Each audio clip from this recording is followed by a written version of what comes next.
रहीम, ये लेक्चर 2 का another part है डिफरेंशियल इक्वेशन यूआईटी पेशावर का।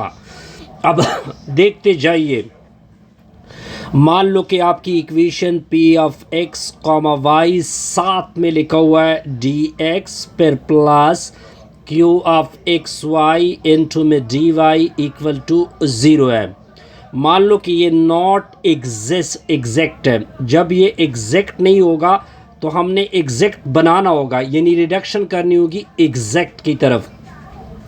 अब हम मान लेते हैं, सपोज कर लेते हैं कि हम एक f बनाते हैं। ये f जो होगा ये इंटीग्रेटिंग फैक्टर आएगा। अब जो इंटीग्रेटिंग फैक्टर है इसके साथ आपने करना क्या है कि इस इंटीग्रेटिंग फैक्टर को उठा लो, इस पूरी इक्वेशन के साथ मल्टीप्लाइड कर दो। तो एफ पी के साथ मल्टीप्लाइड होगा, साथ में D x plus F Q के साथ मल्टीप्लाइड होगा, साथ में डी वाई, दूसरी साइड पे 0।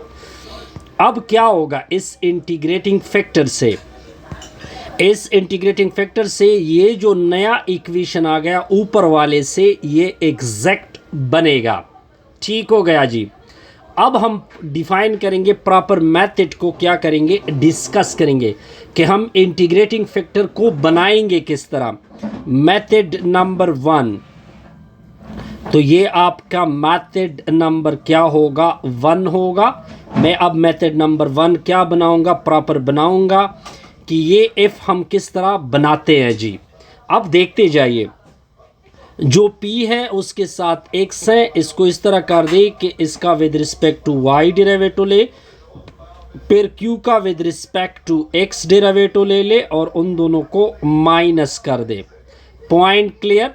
और इस तरह कर दे कि इसको किससे डिवाइड करे, q से डिवाइड कर दे। सिंपल इंटीग्रेटिंग फैक्टर आपके साथ आएगा। ये मैंने q से डिवाइड कर दिया, इसको नाम रख दे r ऑफ x। अब हमने बनाना है, ये तो मैंने मेथड आपको सिखा दिया। अब इंटीग्रेटिंग फैक्टर का तरीका क्या है कि e ले लो और इस फंक्शन को इधर रख दो। इस तरह हम बनाएंगे इंटीग्रेटिंग फैक्टर। ये मेथड नंबर 1 ओके हो गया जी, बिल्कुल सर ओके।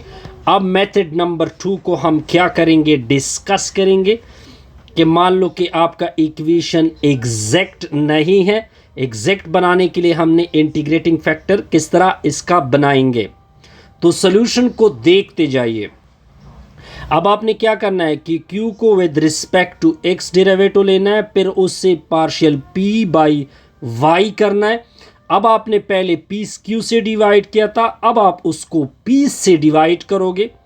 अब आपका जो integrating factor r of y आएगा। जब आप इंटीग्रेटिंग फैक्टर बनाओगे तब आप लिखोगे e, अब इस फंक्शन को इधर रख दोगे।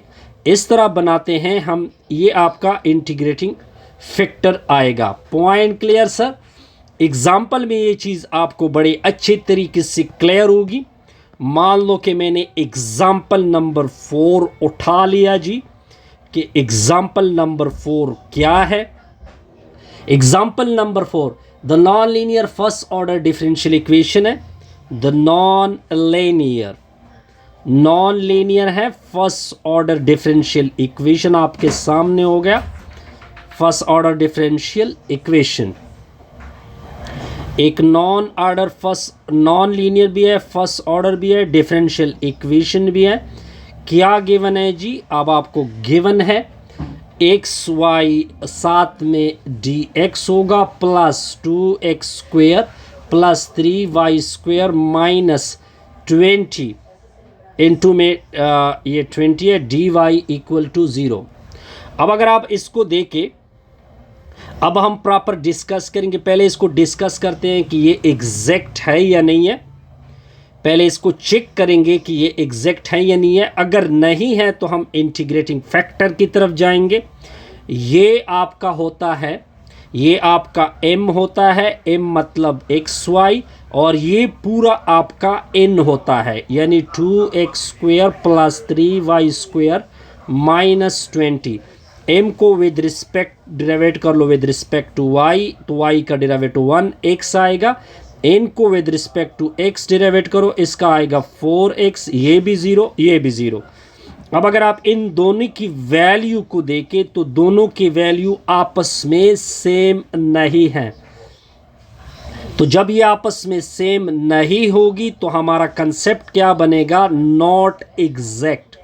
जब नॉट एग्जैक्ट बनेगा तब हम एग्जैक्ट की तरफ जाएंगे। तो अब हम इंटीग्रेटिंग फैक्टर के लिए प्रॉपर स्टेप यूज करेंगे। आप इस तरह करो कि पहले एम वाई यानी एम को with respect to x derivate करो, एन को विद रिस्पेक्ट टू वाई डिराइवेट करो।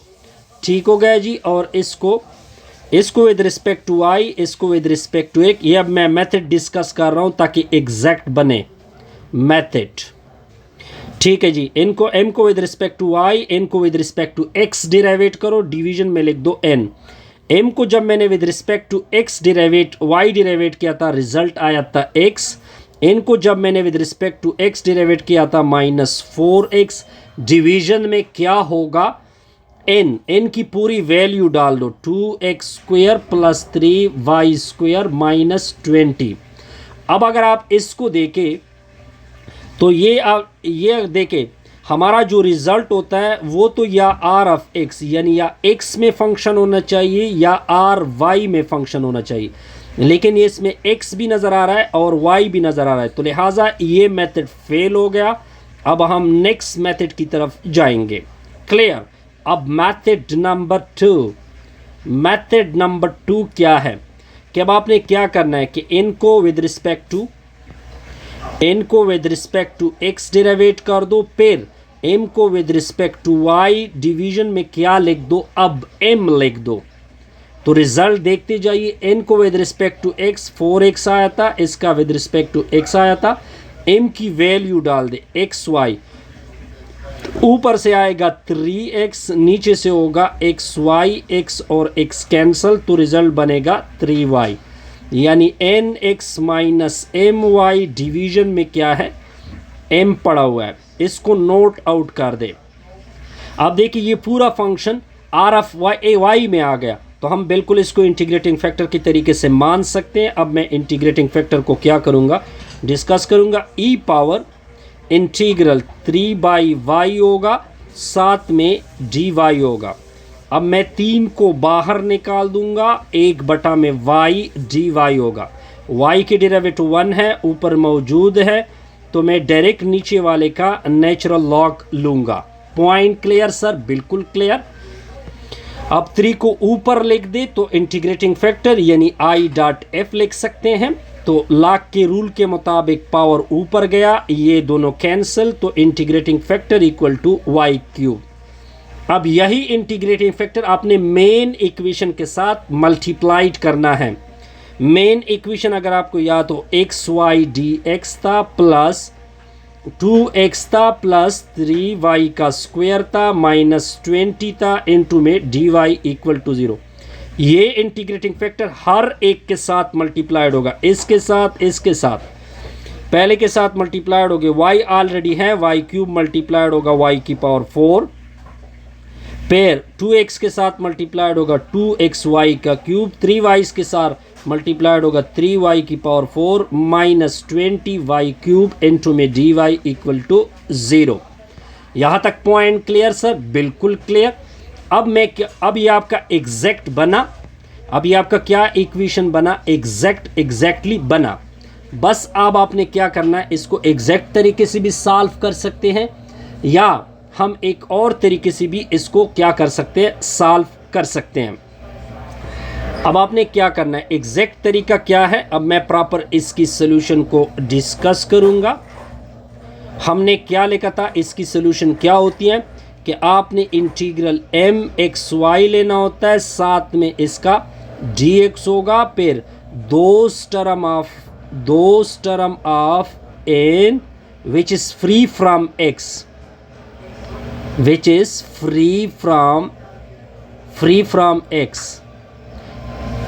साथ में dx = 0 यानी m तो पूरा लेना होगा, यानी इंटीग्रल xy⁴ साथ में dx।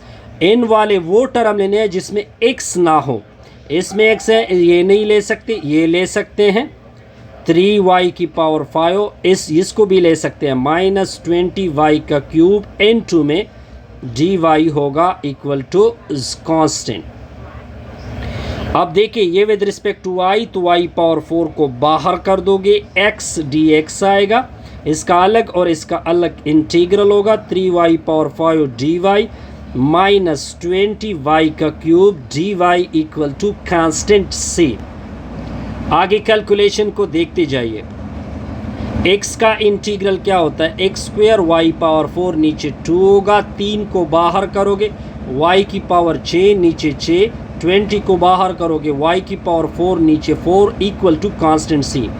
तो x स्क्वायर y की पावर 4 नीचे 2, 3 एकन 3, 3 दूने 6, y की पावर 6 नीचे 2, 5 4 क्या होता है 20, y की power 4 equal to constant c। ये आपका रिक्वायर्ड क्वेश्चन का आंसर है जी। Point clear sir? बिल्कुल क्लियर। अब जाएंगे जी नेक्स्ट स्पॉट की तरफ। नेक्स्ट आपका एक और एग्जाम्पल आएगा, इस एग्जाम्पल को देखते हैं। e power x plus y लिखा हुआ है, फिर दरमियान में plus y e power y लिखा हुआ है। आई थिंक सो, बिल्कुल है।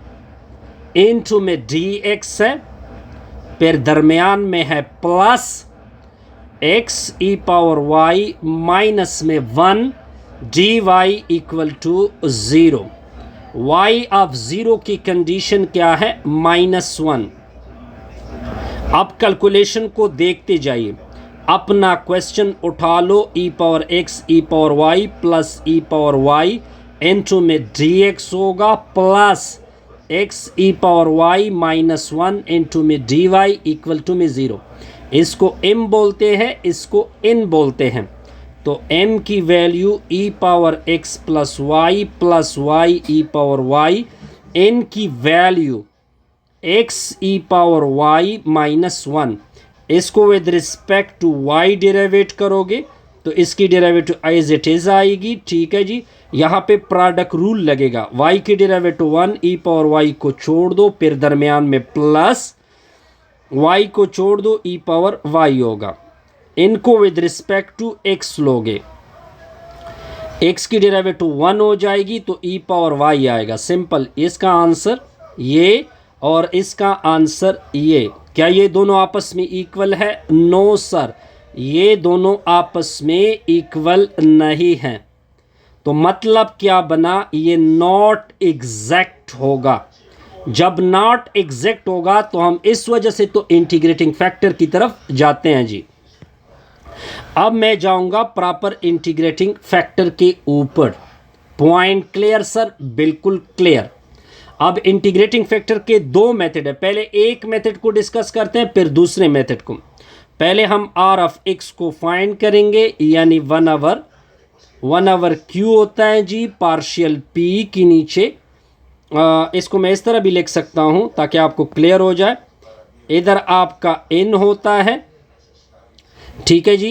ये पार्शियल m बाई y होगा, ठीक है, minus partial n by x होगा। अब मैं पहले r ऑफ x को, अगर ये पूरा फंक्शन x में आए तो इंटीग्रेटिंग फैक्टर हो सकता है, अदरवाइज नहीं।